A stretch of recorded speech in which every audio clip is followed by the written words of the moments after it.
It's really rough. You don't gotta rub it in. Only I make the short jokes. Anyways. White, Haskell, Chai Squeeze Not Troops, but you can call me Shy.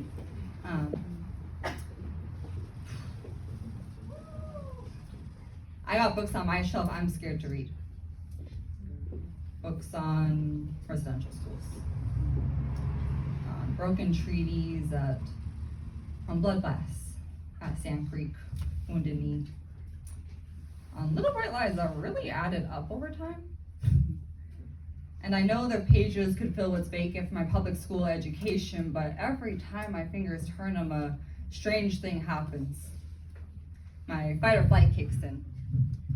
Reading words written by those unable to comprehend the technologies that people possess when they're not obsessed with domineering.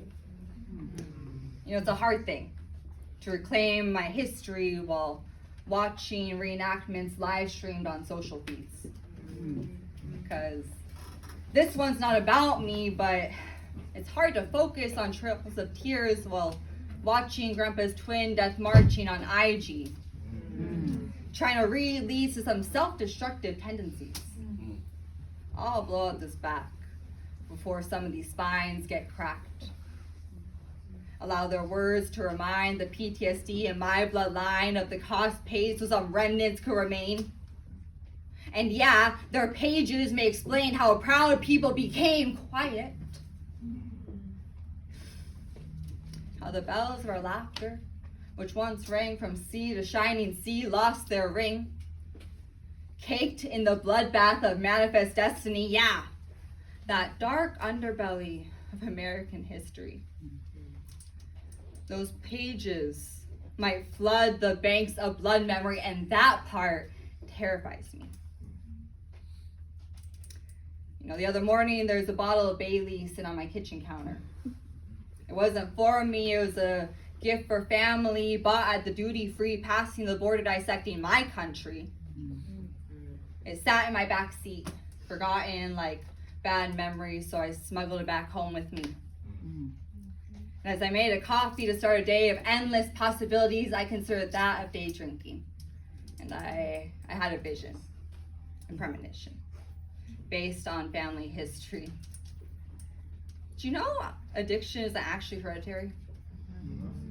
There's no genetic predisposition for alcoholism, only maladaptive coping strategies, passed down by mimicking those escaping the agony of surviving colonial catastrophe. So instead of cracking open a cold one, I crack open Dunbar Ortiz, and I learn what I need, so these kids don't gotta read books that teach them they are nothing. I got books on kinship, on wealth and reciprocity, on traditional knowledge and food sovereignty.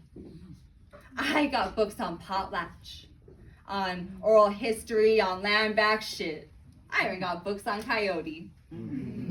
I'll carry these stories, because I need a reason for being when the knowing gets wrenching. Yes. I'll tell these stories to the ones who are growing, pass down instructions for the world that is coming. I got books on my shelf I'm scared to read, and bottles on counters I'm scared to drink, so it's a good thing I got life lessons in bravery. Nothing lives long.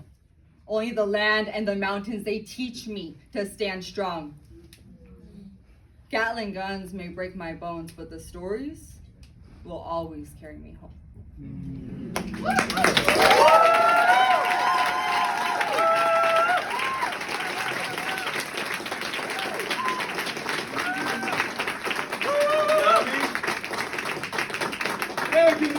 Find you. So on Instagram, I'm on Indian with Attitude, but that's NDNWITHATTITUD. Spin the block, they want it. That's fair, okay. I'll bring it back. Indian with Attitude, but NDN with WITH, Attitude, ATTITUD. There she is.